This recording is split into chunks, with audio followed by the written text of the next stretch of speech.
Bueno, pues bienvenidos al primer episodio del nuevo podcast de Novo Fútbol. Es así como he titulado al podcast, simplemente como el nombre del proyecto en general.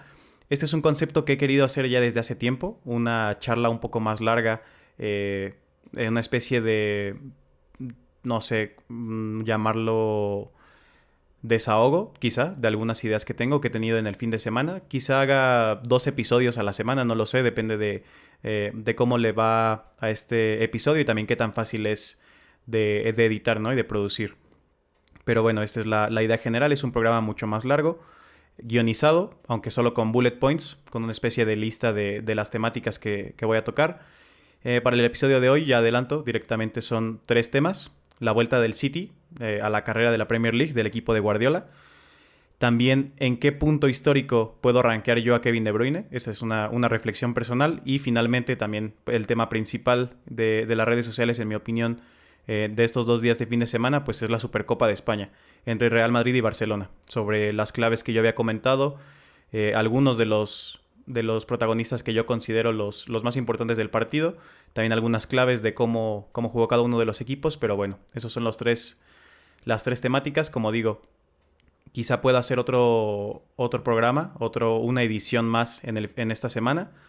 O si no, pues ya veré cómo voy agilizando el proceso para que sí. Lo ideal sea que a media semana quizá haya un programa evaluando lo que sucedió en los últimos días y a inicio de semana también para lo que pasó en los fines de semana, que es cuando normalmente son los partidos. Entonces, pues podemos comenzar. La primera temática es la vuelta del City a la carrera, como comentaba. Podemos ver el Liverpool sigue líder, 45 puntos. El City sublíder con 43 puntos. El Aston Villa, que también empató en un muy buen partido, en mi opinión, contra el Everton, con los mismos puntos. El Arsenal con 40. Tottenham muy cerca, igual con 40. West Ham ya mucho más separado. Y también Manchester United muy separado con 32 puntos. Entonces, la vuelta a la carrera del City es muy real. Sobre todo por la vuelta yo lo llamaba en Twitter Cthulhu, de este monstruo belga que parece ser imparable y muchas veces lo es. Lo fue en el último partido, marcó a los 4 minutos de ingresado, pero bueno, eso es adelantarnos, un poco a la temática segunda sobre el ranking de Kevin De Bruyne. Este partido del Manchester City también presentó, igual que la Supercopa de Xavi, presentó un problema muy grave que ha repetido el equipo de Guardiola normalmente. Esta es sufrir bastante en defensa, sobre todo en la primera parte. Y tengo algunas claves sobre por qué creo yo que sufrieron en defensa. Principalmente es la distribución del centro del campo de Pep Guardiola. Pues se dejaban grandes espacios para que los pivotes, si se puede llamar así, interiores, principalmente Guimaraes, pudiera encontrar a Isaac o pudiera encontrar ataques por los laterales. Los laterales del City de Guardiola actual no son los mejores defensivamente. Walker sí lo es, pero no a la defensa de espacios largos, en mi opinión. Y Guardiola directamente, creo que pegado a la banda se pierde mucho. Creo que debería ser un central zurdo bastante bueno. Es un excelente juego de pies y también asociativo, obviamente. Y creo que defiende mucho más en esa área, con un lateral totalmente defensivo, un lateral que apoye en esta labor defensiva. Entonces, la dificultad de Guardiola y Walker para cerrar estas zonas creo que fue el principal de los problemas para el Manchester City. Y también se quedaban en un 1 contra 1 con los centrales. Se dejaba solos a los centrales, muchas veces a Rubén Díaz. Tal vez algunos trackings también realizados incorrectamente por Nathan Ake o por los mediocampistas del City en general, que dejaba muy solo a los mediocampistas, perdón, a los centrales. Este poco apoyo, pues en un 1 contra 1 casi todos los defensores se van a ver mal, casi todos los centrales se van a ver mal. Rubén Díaz volvió a verse un poco expuesto, pero finalmente es por esto, por el desbalance que genera el poco apoyo de los compañeros, en mi opinión. Esa es una de las temáticas con el Manchester City de Guardiola. También el posicionamiento de Pep Guardiola creo que es uno de los, no sé si decir peores, porque finalmente es un equipo de Guardiola, sigue siendo pues un equipazo. Obviamente es el principal favorito para la Premier en este momento, viendo lo que se ha visto, y seguramente también en la Champions, ¿no? Entonces es quizá un statement un poco fuera de lugar el decir que este equipo de Guardiola presiona mal, o está mal posicionado, perdón. Y yo creo que este posicionamiento genera una peor presión, un timing y una intensidad bastante malas, bastante poco competitivas. Es decir, que la manera en la que Guardiola posiciona sus piezas, como sabemos, Guardiola es mucho de zonas y mucho de protección de ciertas zonas, no tanto de roles, quizá como algunos otros entrenadores en defensa. Pero bueno, este posicionamiento creo que genera una mala presión, por esto que comento, por el timing y por la intensidad. Si un futbolista lo alejas demasiado de las zonas donde va a estar el balón en disputa o donde puede apoyar a otro futbolista, pues va a llegar mucho más tarde y se va a ver mucho peor también. Algo similar a lo de dejarlos en 1 contra 1. El entrenador está ayudando a que fracasen en estas acciones los defensores. Y creo que esto se ha visto con el City de Guardiola. Los mediocampistas, los centrales y también los atacantes no están tal vez donde deberían estar la mayor parte del tiempo para detener más las contras de manera más eficiente. Aunque sí lo corrigió en la segunda parte. Pero bueno, estos son algunos de los problemas que yo he detectado en el City y que también son muy explotables para la mayoría de los equipos de élite. Creo que si el Arsenal toma algunos de los errores que cometió Guardiola contra el Newcastle, que ya de por sí tiene futbolistas muy buenos al espacio como Isaac y como Anthony Gordon, creo que el Arsenal los puede pues dinamitar por completo con Saka, con Martinelli y con Havertz, también un buen atacante al espacio. Pero también pensando mucho más en la Champions, pensando mucho más en Sané, en Musiala, en Coman, o en el caso del Real Madrid en Vinicius, en Rodrigo, en Bellingham, en Valverde, también un velocista especial.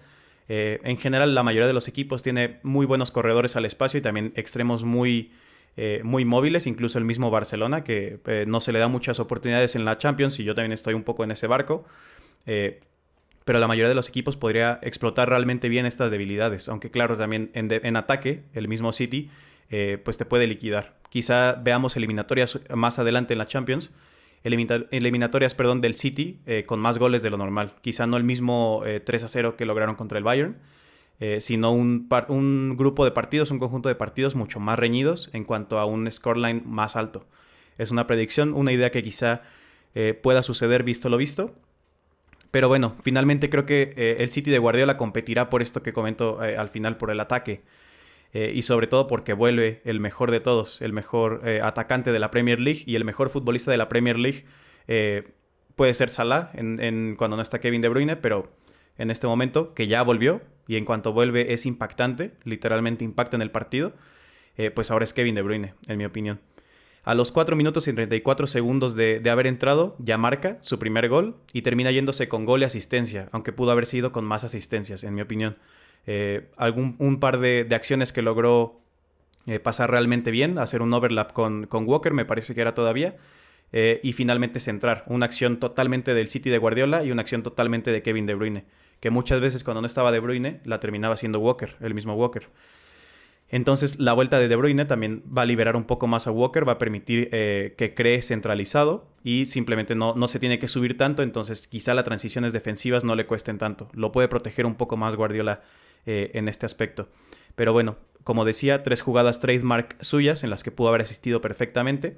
Y finalmente una asistencia bellísima en la que generó desborde por la derecha. Un desborde incontrolable por la derecha como suele hacerlo él. También el regreso de Kevin De Bruyne a la alineación, al equipo en general, de Guardiola, me deja una duda bastante grande sobre un futbolista al que yo me ha crecido un afecto futbolístico, que es Phil Foden. Me surge la duda dónde jugará Phil Foden. Phil Foden puede jugar como interior, puede jugar también como una especie de extremo, aunque se puede perder un poco ahí.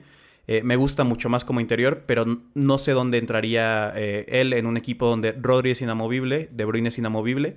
Y bueno, tienes la competencia de otros extremos que pueden interiorizarse más como Grealish. Tienes también el ejemplo de Kovacic, que puede utilizarlo mucho Pep Guardiola por su excelente evasión de la presión. Lo hizo realmente bien, ejemplificó muy bien esta cualidad en el último partido. Es un futbolista que en una especie de doble pivote puede ayudarte realmente bien a construir en la construcción de las jugadas, pero también a, como digo, evadir la presión para que otros logren crear y el equipo pueda desbalancear al rival. Entonces realmente no lo tengo nada claro, pero creo que si apuesta por él como interior, esto eliminaría un poco los gigantes espacios que se dejaron en el último partido, por ejemplo, que deja muy mal parados sus laterales, a los dos laterales o centrales laterales como Guardiola. Y pues de seguir jugando como está jugando, pues es realmente un espectáculo. Juntar a Foden con Kevin De Bruyne, con Haaland cuando vuelva, con Doku, también realmente sería una una implosión para la liga y una advertencia muy grande para los rivales de Champions del Manchester City. La banda derecha, como comentaba, último punto sobre esto, la abre mucho Kevin De Bruyne, la abre por completo. Es la zona con la que se ha hecho él la mayor parte del tiempo que ha jugado en los últimos años con Guardiola. Entonces esto quizá haga ver un poco menos mal a Kyle Walker. Eso es lo que yo analicé del partido del Manchester City. Aunque también, como comentaba, surge una reflexión bastante interesante, en mi opinión, sobre Kevin De Bruyne. ¿En qué lugar, en qué puesto queda Kevin De Bruyne en los mediocampistas históricos de la Premier League? Los Scholes, los Lampard, sí, los Gerrard, por ejemplo, incluso Yaya Touré, ellos, este tipo de mediocampistas. ¿Dónde queda el belga actualmente? Esta versión de Kevin De Bruyne, la última versión creadora, aunque su número de asistencias me parece de la 19-20 fue donde rompió un récord. ¿Dónde queda este Kevin De Bruyne en los tops históricos de la Premier League?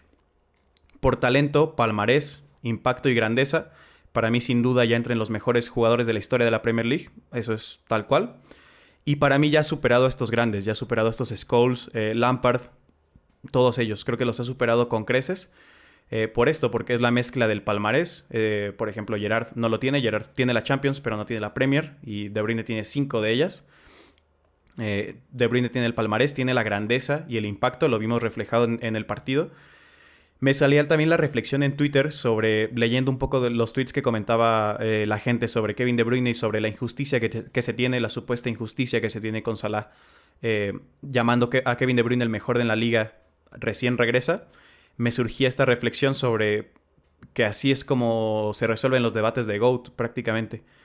En el caso de Messi se resolvió con un torneo, se resolvió un día puntual que fue la final contra Francia. Ahí fue donde se resolvió el debate de GOAT entre Messi y Cristiano Ronaldo. Se resuelven en días puntuales realmente estos debates. No es que un opinador o un aficionado, aún menos, se ponga a ver, quizá cuando se retirara De Bruyne, se ponga a ver cuántas asistencias tiene contra el Chelsea, cuántas asistencias tiene contra el Manchester United. Eso realmente no pasa. Una comparativa de cómo evolucionó su juego, un análisis muy detallado de cómo era cada uno de sus movimientos, de sus golpeos, de sus pases, eso no sucede. Los debates se abren o se cierran en días puntuales y con acciones puntuales. Si Kevin De Bruyne está lesionado una gran parte de la temporada, todo el inicio de la temporada, la primera vuelta, y en cuanto regresa marca y asiste y sigue jugando como Los Ángeles, de maravilla, ahí se abre un debate o se cierra un debate sobre el puesto histórico de Kevin De Bruyne. No solo es una exhibición aparte, es que es el mismo futbolista que te dio una Champions prácticamente, que se colgó el equipo a la espalda, mínimo en la creación de juego, que te ha dado incontables Premiers, sí son contadas, pero bueno, para efecto dramático, te ha dado muchísimas Premiers. Ese es el futbolista que ya regresaba de la lesión y en cuanto regresa elimina al rival por completo. De este tipo de cosas están hechas las leyendas, en mi opinión.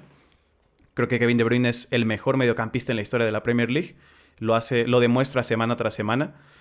Es un futbolista que seguramente al final de su carrera o cerca del final de su carrera pueda suceder lo que creían muchos que iba a suceder con Messi, ¿no? Quizá un futbolista mucho más atrasado, mucho más enfocado en la construcción. Lo veo muy posible, aunque finalmente donde influye mucho más es en el último tercio. Y llegar al último tercio y ser realmente competitivo es muy difícil sin el físico, que es lo primero que perderá o lo único que perderá Kevin De Bruyne, porque su mente, su golpeo, su visión no la perderá. Para mí es uno de los mejores mediocampistas en la historia. Ya puede ser considerado así porque finalmente si ves cuántos mediocampistas hay en la historia, cuántos de los mejores mediocampistas hay, tiene que estar el mejor mediocampista de la Premier, obviamente. Ya es el mejor de esa liga, entonces ya es el representante de esa liga. Para mí está muy cerca de los GOATs en otras ligas. Por ejemplo, los Xavi, Iniesta, Modric. Sobre Kroos he cambiado un poco más mi valoración por lo que ha hecho en el cierre de su carrera y por haberlo ganado prácticamente todo. Solo le falta la Eurocopa. Kroos lo pongo en un nivel arriba incluso que todos los tres antes mencionados, Xavi, Iniesta y Modric. Pero ahí está Kevin De Bruyne. ¿Qué es lo que le falta para ser considerado uno de los mejores en la historia? O quizá incluso el mejor mediocampista en la historia. Para mí una o dos Champions más. Finalmente Kroos tiene 5, Modric tiene 5. Kroos tiene un mundial y un título también con la selección, con Bélgica. Quizá resolvería un poco más ese debate. Me faltan una o dos Champions y un título con la selección belga, un título importante. Se ve realmente difícil y ya les estaría mirando a los ojos, en mi opinión. Ya estaría muy cerca de incluso concluir ese debate. Un debate que quizá cuando llegó al City ni siquiera se lo contemplaban la mayoría de los opinadores de la Premier League. Entonces, para mí ese es Kevin De Bruyne, para mí está en ese nivel, está así de alto. Es un futbolista impresionante, un futbolista increíble. Una de las cosas que más disfruto de ver en los fines de semana, aunque a veces no disfrute tanto de ver al City, porque puede ser muy repetitivo, puede ser un poco aburrido, un poco ese mover al rival, ese ir cambiando el bloque del rival o la orientación defensiva del rival puede ser un poco aburrido. Finalmente, si empiezas a ver los movimientos de los futbolistas como Kevin De Bruyne, se pierde un poco ese aburrimiento y es una chispa en los partidos. Y después cuando hace acciones así como el golazo que se inventa, las asistencias que logra ver y nadie más ve, pues es realmente un espectáculo. Uno de mis futbolistas favoritos. Seguramente terminará la temporada siendo uno de mis 4 o 3 futbolistas favoritos. En este momento lo comentaba hoy mismo en Twitter. Mis favoritos son Fede Valverde en primer lugar, Bellingham en segundo lugar, ellos dos están muy cerca. Y el tercero para mí es Trent Alexander-Arnold, el criticado de siempre, el eterno criticado, que muchos opinadores no quieren que te acuerdes de lo que pensaban ellos de Trent. No quieren que recuerdes cómo criticaban a Trent, cómo se burlaban de Trent. Y repentinamente es el mejor de la liga, es el mejor lateral derecho de su generación y será uno de los mejores laterales de la historia. Esto siempre ha sido Trent, pero bueno, muchos se dejan llevar por las narrativas populares y qué se le va a hacer, ¿no? Finalmente, la última temática, que es quizá la temática más pesada de este primer episodio. Por suerte es en una nota alegre, en una nota feliz para mí, siendo madridista, como la mayoría de la gente que sí me siga un poco más a fondo, no solo en TikTok, que es donde tengo más seguidores, donde tengo 190 y algo mil. La gente que me sigue en Instagram y en Twitter sabrá esto, no es sorpresa para nadie. Es un orgullo personal, pero bueno, es una alegría poder comentar lo que sucedió en el Superclásico. Los temas del partido, ¿cuáles fueron? Para mí fueron 4. La pésima defensa del Barcelona en los espacios y en el área. Entonces, pues si defiendes mal en el espacio y encima también en tu propia área, no defiendes nada. O sea, no. Y la presión alta tampoco existe. Es inexistente. No defendiste nada. O sea, es un 0 en defensa. Un 0 absoluto para mí. Lo que hizo Xavi y lo que hicieron sus futbolistas también. La pésima defensa.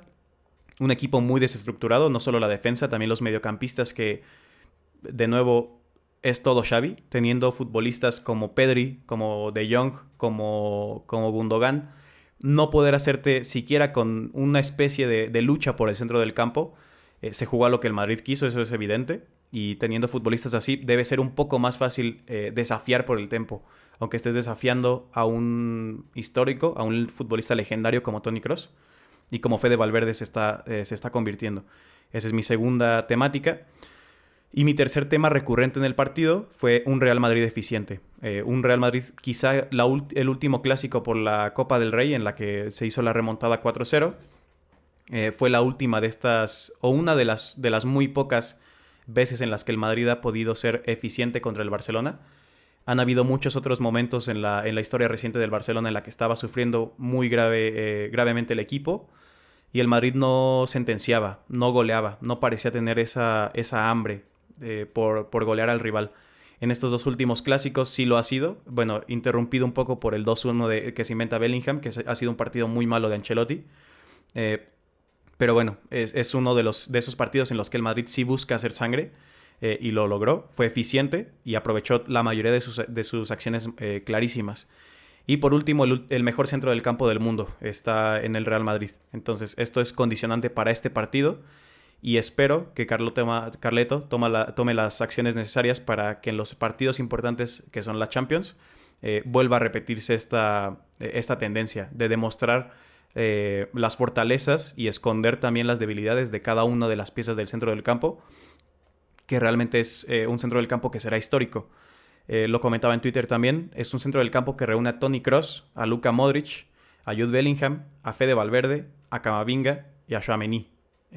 Es brutal esa acumulación de talento. Una vez que estos últimos futbolistas más jóvenes, Camavinga, Fede Valverde, Bellingham y Tchouaméni, logren lo que tienen en sus botas, en su carrera, voltearemos y veremos la absurdidad que fue este centro del campo. O sea, es totalmente descomunal. Es la otra de las claves. De inicio, el mejor 11 posible del Real Madrid lo alineó Ancelotti. Yo solo habría cambiado a Camavinga por Mendy, pero finalmente Mendy hizo un muy buen partido, un partido muy correcto. Camavinga seguramente todavía no está al 100%. Esos discursos de que no confían en él o de que los demás de la plantilla le robaron el puesto, creo que es totalmente falso. Simplemente Camavinga hace un mes no estaba entrenando. Apenas hace un mes estaba tocando balón y volvió a entrenar justo después de Navidad. Entonces seguramente no está al 100 físicamente, pero finalmente lo hizo bastante bien Ferland Mendy. Entonces me alegro y no me parece descabellado que no lo haya mandado de inicio. El once inicial del Barcelona también fue bueno, aunque Sergi Roberto por la izquierda, que es por donde comenzó, yo no lo veía, no lo terminaba por ver. Creo que confundía realmente a los que le rodeaban y él mismo no fue nada impactante desde esa zona. Yo me imaginaba a Pedri por ahí, porque Pedri tiende a la izquierda y porque alguien tenía que hacer un poco el rol de Gavi, de el mediocampista que completa la caja, pero por la izquierda, por la esquina superior izquierda. Me imaginaba más a Pedri por ahí. Finalmente comenzó Sergi Roberto, desentonó y después lo balanceó un poco solamente Xavi. En la primera parte hubo muy poca intensidad y muy mal timing en la presión. Los futbolistas no parecían querer saltar a atacar ninguna o a disputar ningún balón. Ni siquiera los duelos parecían quererlos disputar. No atacaban a los espacios para poder interrumpir un poco la creación o la asociación del Madrid en el centro del campo, que terminó costándoles muy caro, principalmente en el primer gol. En este primer gol, de hecho, el bloque del Barça está muy separado y muy desorganizado. Si logran ver la repetición de este primer gol, el bloque del Madrid en el centro del campo, o sea, los centrocampistas, están todos fuera de posición o prácticamente todos fuera de posición, intentando llegar hacia el balón. Eso ya los dejaba mal parados, pero Bellingham se inventa un pase en el que solamente rompe esa línea y los defensores del Barcelona realmente perdidos. O sea, Koundé estaba perdido, leía que se le reclamaba a Iñaki Peña, quizá pudo haber salido, pero en un 1 contra 1, como decía, culpar en un 1 contra 1 al defensor o al portero es ver el fútbol realmente de una perspectiva muy básica. Desde un enfoque muy corto o muy cerrado. No es culpa de Iñaki Peña no haber salido. Quizá le falta experiencia, como digo, en ese aspecto. Pero si te dejas solo contra Vinicius, no es culpa del portero nunca. Si ese gol entraba, no iba a ser nunca error del portero, perdón. Es error de Koundé por no tirar el fuera de juego, seguramente. También por la marca, el tipo de marca que le hace a Vinicius, en el que queda un poco en una zona en la que no puede trabajar mucho. Queda totalmente plantado. Es una pésima acción de Koundé, pero también una pésima acción colectiva por, como digo, la línea de fuera de juego y simplemente la presión la intensidad con la que cualquier futbolista del Barcelona defendía. Me pareció anticompetitivo por completo. Luego en el segundo gol, quizás es aún peor porque ahí fallan todos. La espalda de Christensen vuelve a ser un protagonista en un gol ante el Barcelona. Y todos cortan hacia adentro, todos los futbolistas igual. Si logras ver una repetición sobre ese gol, todos los futbolistas cortan hacia adentro. Los tres defensores, que eran Koundé, Araujo y Christensen, cortan hacia adentro cuando solamente había un rematador que era Vinicius. Vinicius queda totalmente cubierto, o bueno, pudo haber sido cubierto por Araujo, o no recuerdo quién era, no sé si era Koundé, pero los tres defensores corren hacia ese mismo rematador. Nadie intenta desafiar un poco que el que tenía el pase del Real Madrid. Ahora no recuerdo quién fue el que mandó el pase. Quizá no lo hiciera tan cómodo o quizá no lo hiciera de una manera tan fácil. Y lo permitieron y finalmente no hicieron nada. O sea, ni incomodaron al pasador ni lograron frenar al rematador. Entonces, una acción también pésimamente defendida. Un Madrid, como decía, hiperefectivo. El Real Madrid de Ancelotti, y el otro clásico, sí ha sido efectivo. Sí ha castigado cuando ha tenido la oportunidad. Y también un bloque perfecto de Ancelotti, que era compacto, la línea defensiva y el medio campo era realmente compacto, se movían en conjunto, hacían una pantalla muy buena, no pasaba nadie en ese centro del campo, y los que lograban entrar en ese bloque se caían en una especie de un agujero negro. Era un agujero negro ese bloque, así lo definí en Twitter, y creo que es una idea bastante acertada. Se perdían ahí los futbolistas del Barcelona, se perdían en el centro del campo del Madrid, dentro de ese bloque, no podían asociarse, no corrían hacia el espacio, era el espacio de lo que yo pensaba que iba a explotar Gundogan. Finalmente, por los problemas en la construcción, no le daba mucho ese tiempo o ese físico para llegar a esas carreras, porque como digo, estaba ocupado en la construcción del juego.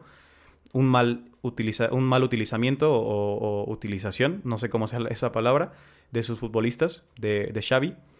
Y bueno, finalmente también en la primera parte hay un penalti muy claro, un penalti claro de Araujo sobre Vinicius. Quizá para los más terecos no ha terminado, pero pues para las personas que tenemos un par de ojos y pantallas para ver repeticiones, Araujo no domina el duelo contra Vinicius, eso es clarísimo. Vinicius gana, si no es decir que Vinicius gana la mitad de las acciones, es ser muy generoso con Araujo. No creo que el duelo sea tan balanceado como realmente parece, pero las faltas tácticas, incluso las faltas muy tétricas, las faltas groseras, son lo que realmente mantiene vivo ese debate, en mi opinión. Araujo es un grandísimo defensor, una bestia física, pero la inteligencia necesaria para detener a un lateral tan ofensivo, tan agresivo y tan bueno, tan grande como Vinicius, creo que no la tiene. Por eso es por lo que yo no lo considero uno de los mejores, no sé, de los mejores en general centrales. No sé en qué número lo pondría, no estaría muy bajo, porque sí lo valoro lo suficiente ese repliegue físico y esa intensidad que tiene. Creo que es absolutamente élite. Pero bueno, no lo valoro como el mejor central del mundo, ni por asomo. Por muy lejos no lo es. Este penalti es muy claro. Es un penalti exactamente igual que el que marcaron contra Gundogan. Obviamente salvando la distancia de que Gundogan salta. Pero es lo mismo, es incomodar al rival con el uso de las manos. En el caso de Gundogan lo empuja. En el caso de Araujo lo jala, como siempre suele hacer Ronald Araujo. Lo jala y se queda sin opción de finalmente rematar Vinicius. Penalti clarísimo. No pensé que hubiera tanto debate. No lo vi muy bien en directo, quería ver repeticiones y tras la repetición me parece muy, muy, muy claro. Ya más en la segunda parte, la presión del Barça era la misma. Solo funcionaba tras un error del Madrid, realmente. Si el Madrid intentaba asociarse y perdía un balón, era cuando la presión del Barcelona parecía ser más efectiva. Pero creo que esto es un espejismo. Creo que realmente no era una presión efectiva. Solamente era una presión un poco suertuda, que se activaba tras los errores del Madrid. Eso es lo que sucedía. El 4-1 también es un despropósito completo de la defensa. Como decía, es una disaster class absoluta con todas las letras de la defensa. Y si toda tu defensa tiene un día tan malo y todo tu centro del campo está tan perdido, no creo que solamente sean los futbolistas. Y yo creo que Xavi lo ve, yo creo que Laporta lo ve, pero llegaremos a eso en un momento, de por qué quizá no veo nada acerca que cesen a Xavi o que despidan a Xavi. Como decía, es un despropósito absoluto el 4-1. Vinicius, Jude Bellingham y Rodrigo estaban en el área. Estaban participando en el área. Parece que logra participar Bellingham, pero creo que es Koundé el que puntea un poco el balón y termina cayendo en Rodrigo dentro del área, que marca. Es totalmente increíble tener 8 futbolistas dentro del centro del campo, perdón, dentro del área defensiva de tu propia área, y dejar que 3 futbolistas logren, dos realmente, porque Bellingham está ahí incomodando, pero no es él el que pone el pase. Entre los 2 brasileños prácticamente, contra 8 futbolistas lograron marcar. Sin contar al portero, obviamente. O sea, era todo el equipo del Barcelona prácticamente en su propia área. No lograron detener a 3 corredores, bueno, a 3 futbolistas. Yo veía estas dinámicas en la frontal del área, ese fluir y ese incomodar mucho, pero finalmente en este caso sucedió en el centro del campo, perdón, otra vez en la defensa del Barcelona, y no lo pudieron detener. Creo que fue un baño, eso es seguro, o sea, eso es lo único que tengo muy certero, fue un baño, y creo que fue un baño 50% de Ancelotti y 50% de Xavi. Quizá puedes meter a los jugadores ahí, puedes ponerle un 10% a los jugadores de ese 50% de Xavi, un 25% si quieres, un 45 si eres de los defensores a morir de Xavi. Pero es un baño en el que Ancelotti tiene mucho de la culpa o de la responsabilidad por haber alineado correctamente a sus futbolistas, por dejar que los que saben jueguen arriba. Esa libertad que comentaba en Twitter, en Instagram, en TikTok, en prácticamente todos los videos que hice sobre el partido y análisis que hice sobre el partido ante el Atlético. Es darles una libertad a los futbolistas para jugar, para expresarse libremente, que termina en un equipo tan alegre, un equipo tan peligroso. Eso es responsabilidad de Ancelotti, pero también es responsabilidad de Xavi la línea altísima que tenía el Barcelona, la falta de presión, el posicionamiento, las instrucciones que le da a sus futbolistas, la defensa y el ataque en el balón parado. Yo decía, tiene 5 o 4 cabeceadores absolutamente élite este Barcelona: Lewandowski, Koundé, Araujo y Christensen. Y cuando está Íñigo sustituyendo a cualquiera de esos dos. Gundogan también puede ser un buen cabeceador, pero por físico no creo que sea élite. Tienes a 4 cabeceadores élite y no logras aprovechar eso en los ataques a balón parado. Creo que es algo preocupante en la parte de Xavi. Y bueno, yo no tengo duda de que es muy grande la responsabilidad suya. Yo lo comentaba desde el año pasado, las lagunas que tiene Xavi. De hecho, en mi video de TikTok ya está archivado por cuestiones de copyright. En ese video lo comentaba que la liga que gana Xavi, en cuanto la ganó, comentaba que esa liga era un unicornio, esa liga era imposible ganarla de otra forma que no fuera con un milagro defensivo, que realmente eso fue lo que sucedió.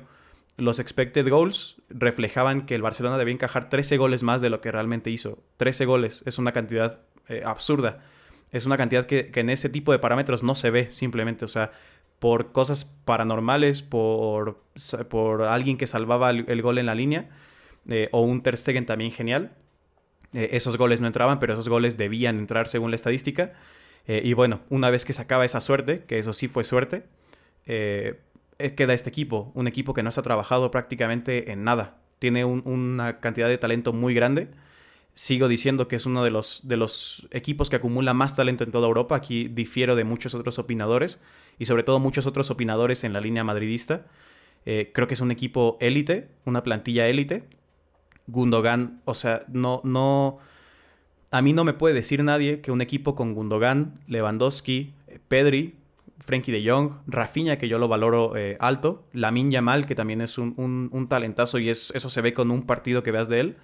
Y sobre todo una línea con Christensen, Balde en un muy mal momento, pero Christensen, Balde, Íñigo de suplente, Araujo, Koundé y Ter Stegen, en este caso Iñaki Peña, no puede competir mejor. No me pueden decir eso nadie, o sea, no me puede decir eso nadie. No es verdad. Es un equipo élite que debería estar rendiendo mucho más alto de lo que lo está haciendo.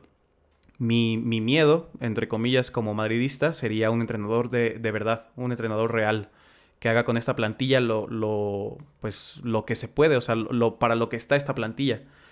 Xavi no lo es, no lo ha sido nunca en su carrera en el Fútbol Club Barcelona, no lo es. Y bueno, lo comentaba desde el año pasado, pero muchos no quieren verlo, seguirán sin verlo hasta que finalmente lo despidan, seguramente al final de temporada. Comentaré por qué después. Y bueno, ahí quedará el asunto de Xavi. La comparativa con mis claves, el video de claves que realicé para mis redes sociales. Comentaba en mis claves que Kroos sería fundamental para el tempo, para hacerse con el tempo. Terminó siendo un futbolista, otra vez, una masterclass, una exhibición perfecta, controló el ritmo absolutamente, por eso el Madrid por eso el partido se jugó a lo que el Madrid quiso, gracias a Toni Kroos. Vinicius, potenciado por Bellingham, también sucedió en el primer gol y era necesario. Yo no veía a este Vinicius que está 50% físicamente siendo tan diferencial, por eso creía que iba a necesitar mucho de Mendy y de Bellingham. Finalmente fue diferencial sin ser ese correcaminos que conocemos. Esta es una de las otras notas. Brahim Super Sub pudo haber marcado en esa acción que tuvo cuando entró. Lo considero eso, un Super Sub, porque es un futbolista que es excelente atacando los espacios y sobre todo bloques desorganizados, que eso fue el Barcelona hoy. Una línea muy alta que dejaba muchos espacios y un bloque, mediocampo y defensa totalmente desorganizado y perdido. Cuando entró, logró encontrar el espacio entre De Jong y Pedri, me parece, y estuvo muy cerca de marcar. Entonces esta clave también, la generación de peligro de Brahim también creo que fue acertada. El Barcelona, como decía, no aprovechó los corners y los centros para atacar el aire, para castigar por aire al Real Madrid. No lo hizo. Creo que es algo en lo que el equipo de Xavi debería mejorar, y seguramente se deba también al cuerpo táctico, al cuerpo técnico de Xavi. Que estos ataques a balón parado no estén siendo explotados. También eso se entrena y también eso se debe mejorar. Entonces creo que es otra falla de ese equipo, de ese cuerpo técnico, que bueno, hemos visto en todos lados. Han entrenado en Arabia, en Qatar, realmente no recuerdo dónde, pero para la élite no está este cuerpo técnico tampoco. Y finalmente también el ritmo de las transiciones fueron clave al final. El Madrid aprovechó muy bien este ritmo, esas transiciones, perdón, a muy alto ritmo. Y bueno, con lanzamientos imparables, un Vinicius que, como digo, tal vez no estaba al 100%, pero finalmente terminaba totalmente aislado contra el portero. Este espacio y este ritmo lo aprovechó realmente bien el Real Madrid. Entonces, esas son las claves, la comparativa con mis claves. Y bueno, llegamos al punto de futbolistas notables. Lo tengo anotado en una especie de orden de menos a más. El menos importante, el menos notable, de todos modos, obviamente es el tercer mejor equipo, digo, el tercer mejor jugador en el campo. De menos a más, como digo, el tercero será Vinicius. Puede ser un poco ilógico ponerlo en tercero, considerando el hat-trick con el que se fue. Fue eficaz, como digo. No fue ese correcaminos regateador al que estamos acostumbrados por el físico. Obviamente todavía lo es, no va a cambiar su estilo de juego y no debería. Pero en este caso no lo fue. Y de todos modos es un futbolista increíble, es un futbolista titánico. Me sigue impresionando la cantidad de recursos, la calma con la que hace cada una de las acciones y la compostura que ha ganado en estos años. Realmente es un futbolista admirable. No solo por lo que es futbolísticamente, sino por lo que es mentalmente. En segundo lugar tengo a Bellingham. Es un futbolista completísimo. Es la definición de la palabra completo. Del concepto de un futbolista completo o un futbolista total, que es un concepto también que yo he comentado mucho en mi canal. Seguramente es un concepto, sí, ya es muy conocido ese de futbolista total, pero lo he adoptado un poco en el discurso de mi canal, de mi cuenta. Bellingham crea, Bellingham defiende, Bellingham distribuye y Bellingham evita la presión, además de que marca también. Es totalmente imposible detenerlo. Detener su influencia en el centro del campo. Detener que marque, seguramente sí, sí se puede, ya lo han hecho varios equipos. Y no siempre va a marcar, porque no es su trabajo principalmente. Pero ¿cómo vas a defender o cómo vas a neutralizar a un futbolista que te puede ser clave en tu propio campo, que te puede crear en el centro del campo y que te puede definir en tu propia área o en tu propio campo o asistir?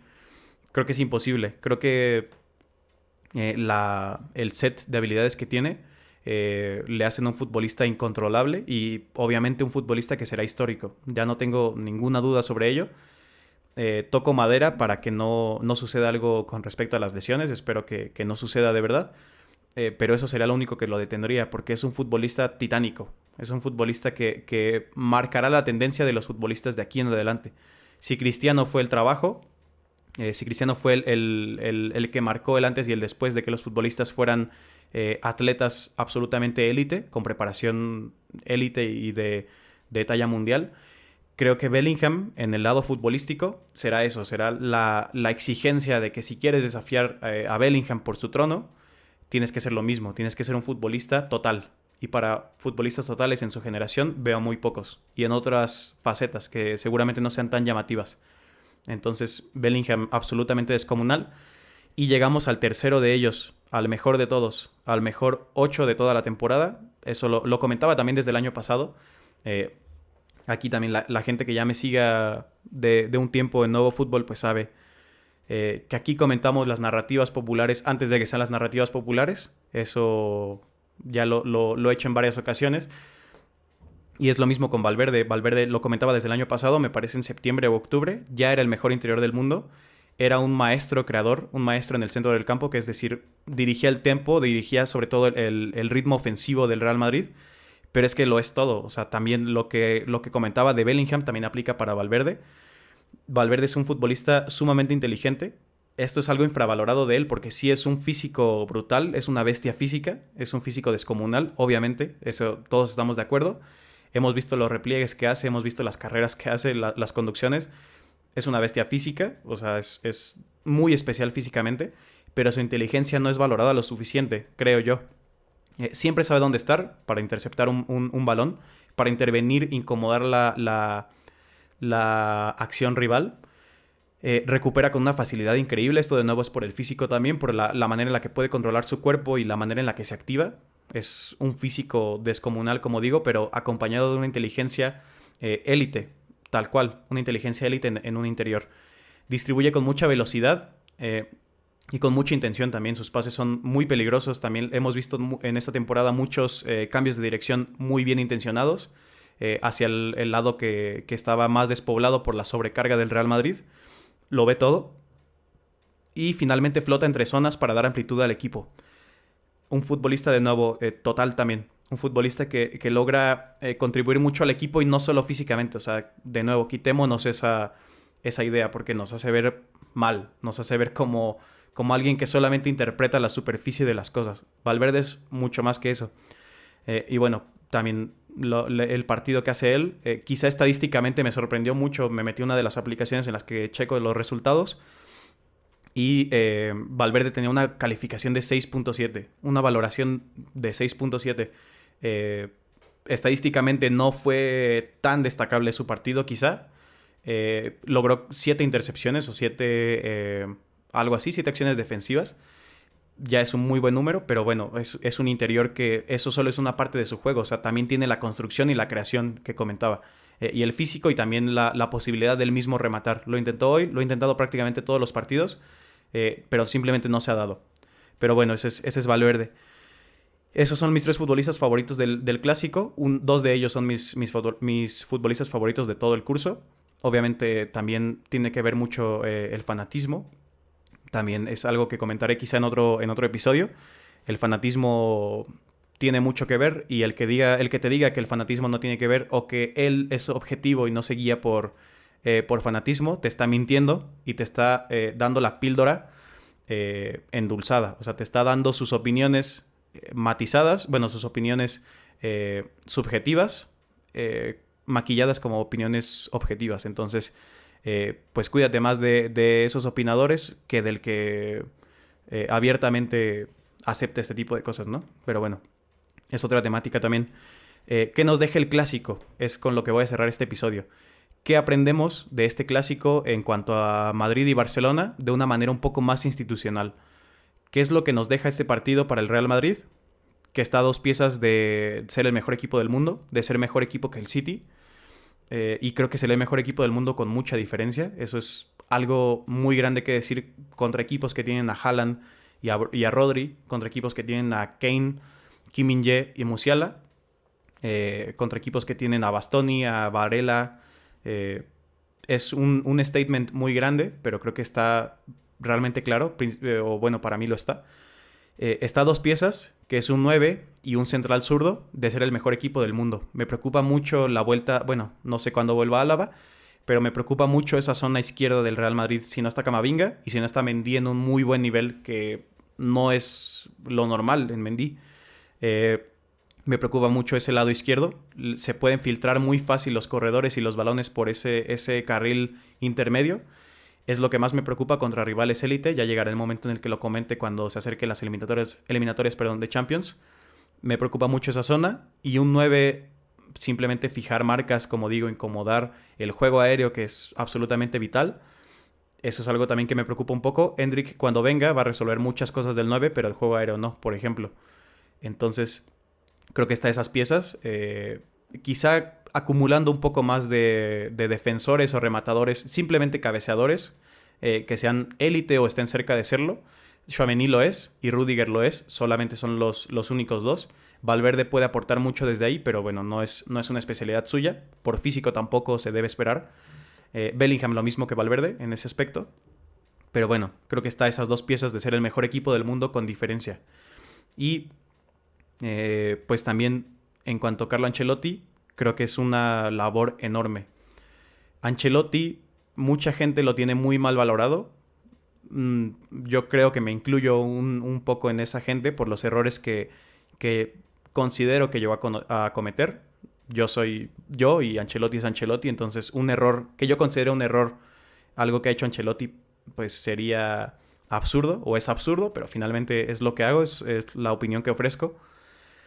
Pero creo que he llegado a castigarlo demasiado o a matarlo, entre comillas, demasiado por algunas de esas decisiones, sobre todo cuando estaban más los jerarcas presentes como Modric, Kroos y Casemiro.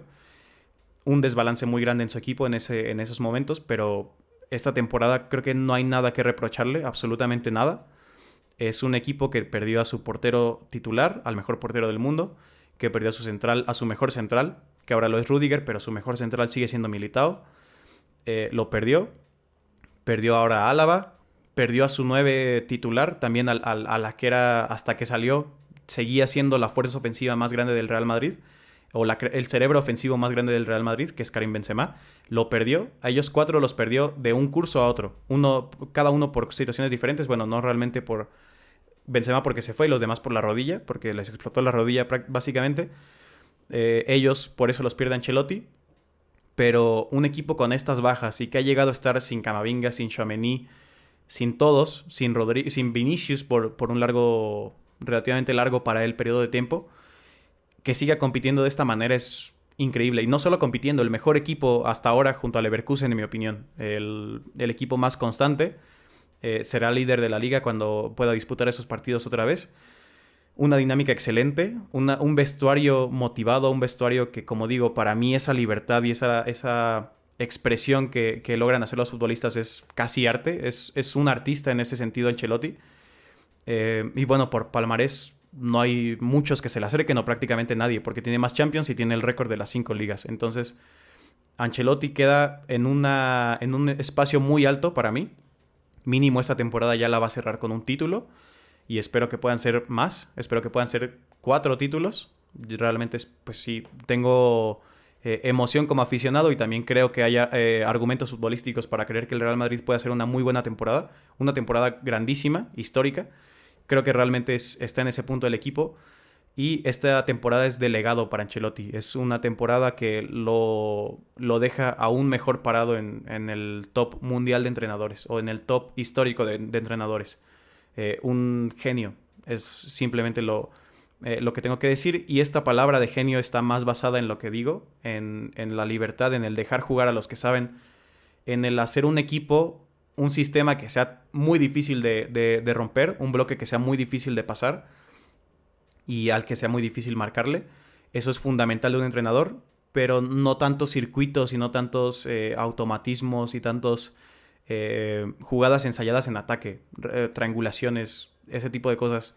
Es un equipo que fluye, un equipo que explota las mayores cualidades de cada uno. Entonces, un trabajo excelente en resultados y en esto que digo, en la motivación y en el manejo de personal dentro del campo. Increíble. Y llegamos a la versión, bueno, más bien a la parte complicada de esta reflexión, o la parte más crítica, más dura, que tiene que ver con Xavi.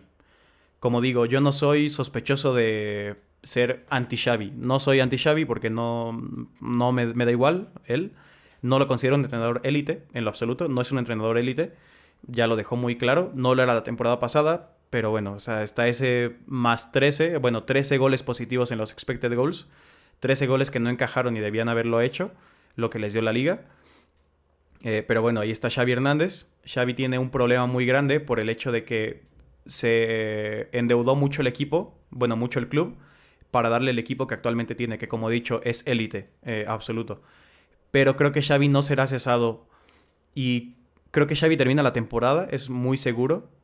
Seguramente caiga en octavos, aunque creo que es posible que puedan pasar en octavos por la motivación extra de los futbolistas. Van a pasar por los futbolistas, si logran pasar. No creo que vaya a ser una revolución táctica de Xavi en su equipo el hecho de que lo que los ponga en cuartos de final. No creo que eso vaya a ser. Pero bueno, pueden pasar a cuartos, perdón. Pero si no, de todos modos creo que va a terminar la temporada. Aunque haga un papel muy malo en la liga, de no meterse en los 4 primeros o o tenerlo imposible a falta de algunas, muy difícil a falta de algunas jornadas. No creo que lo vayan a cesar. Y como digo, la razón es porque Xavi es un escudo. Xavi y Laporta se necesitan, absolutamente. O sea, Xavi y Laporta son una dupla que no puede existir sin el otro. Xavi lo despides y la pregunta no es si despides a Xavi, ¿a quién traes? La pregunta para mí es si despides a Xavi, ¿dónde va a entrenar Xavi? Aquí, bueno, en el Barcelona, es una leyenda. Es un futbolista muy, bueno, un entrenador muy protegido por lo que fue cuando fue futbolista. Dio muchas alegrías a su equipo, a su club. Y por eso es un escudo. Es alguien al que no se le puede criticar mucho. Y ahora que ya se le está pudiendo criticar, se le critica a él y no a la directiva de Laporta. Entonces, por eso se necesitan. Porque Xavi, ¿dónde más va a entrenar? En un equipo élite no tiene cabida. Y ya tengo dudas incluso si puede... Yo decía en uno de los videos que podría ser un Unai Emery, pero un Unai Emery peor. Decía que iba a ser un entrenador de 1-0, pero no tan bueno como Unai Emery. Lo decía así, tal cual. Ya me queda muy... No me queda nada claro que eso vaya a ser lo que suceda, porque no logra mantener una defensa. No puede entrenar a una defensa, parece. Entonces, no lo veo en un equipo élite y no lo veo en un equipo que no sea de media tabla. Así lo digo. Entonces Xavi lo necesita por eso y Laporta lo necesita por eso, porque es un momento tan crucial en la historia del Barcelona, en la historia reciente y la historia en general. Es un punto en el que están quebrados, están investigados, compraron a los árbitros, pagaron al segundo de los árbitros por 20 años. Les espera algo muy grave futbolísticamente e institucionalmente, y lo que necesita Laporta es un paraguas, es un escudo. Que critiquen a alguien. Antes no lo criticaban, pero ahora que critiquen a alguien que fue una leyenda del club. Eso es lo realmente complejo para Xavi en ese caso. Yo lo comentaba, o bueno, lo relacionaba con la canción Dirty Work de Steely Dan. Una canción que habla sobre eso. Bueno, habla de otras cosas, pero esa frase o ese concepto, esa idea de que Xavi está haciendo el trabajo sucio de Laporta y Laporta está haciendo el trabajo sucio de Xavi manteniéndolo, creo que queda bastante acertada. Y no veo capacidad de mejora para el equipo de Xavi a tal punto de llevarlos a un nuevo nivel competitivo, que es lo que necesita este plantel y para lo que está este plantel realmente. Entonces, él es el principal el principal responsable de que el equipo no rinda.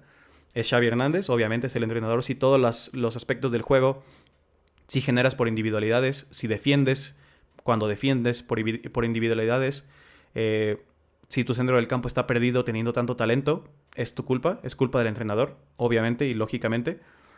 Y no veo cómo pueda mejorarlo sustancialmente Xavi. Entonces creo que es una temporada que será en blanco, será una temporada en blanco para el Barcelona, otra más.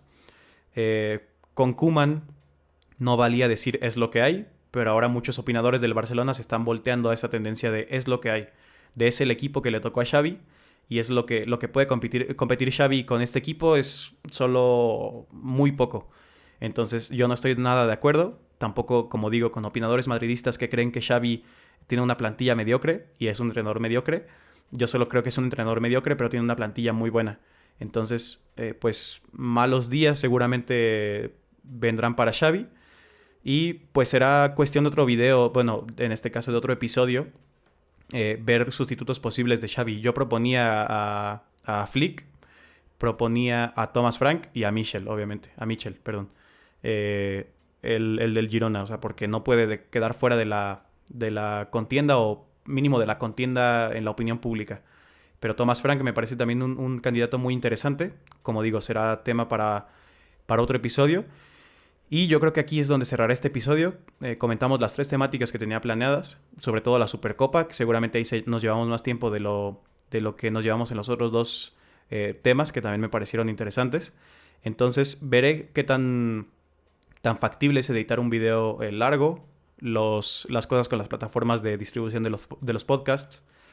También es algo que tengo que tomar en consideración, pero mi idea es por lo menos 2 programas semanales. Y si no se puede, pues solamente 1, pero mantenerlo 1 semanal para eso, para las ideas que se me queden de la semana, no tener que hacerlos en formatos de TikTok a fuerzas o de Reels, sino que tener también un poco más en formato largo las ideas para dejar este programa, si lo quieres escuchar, un poco más de fondo, en el camino a la escuela, en el camino al trabajo, mientras trabajas, mientras estudias, mientras lo que sea. Creo que un formato de un largo formato de audio principalmente, o sea, habrá video de esto, pero también es pues para sacar clips y para que haya algo de fondo en el video, pero principalmente, o lo principal, es el audio. Entonces, veré qué tal va este formato. Creo que es algo que voy a disfrutar.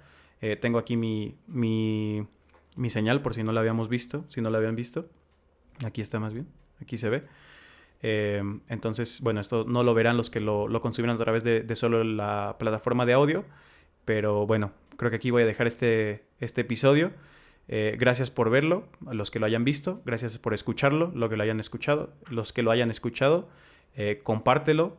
También seguramente alguien se beneficiará de tener este tipo de contenido. Compártelo a las personas que les podría interesar, y realmente es pues todo lo que tengo que decir por este episodio. Entonces nos vemos a la siguiente y nos vemos también en las otras redes, en TikTok como Nuevo Fútbol, y igual en Instagram y en Twitter. Entonces nos vemos. Hasta luego.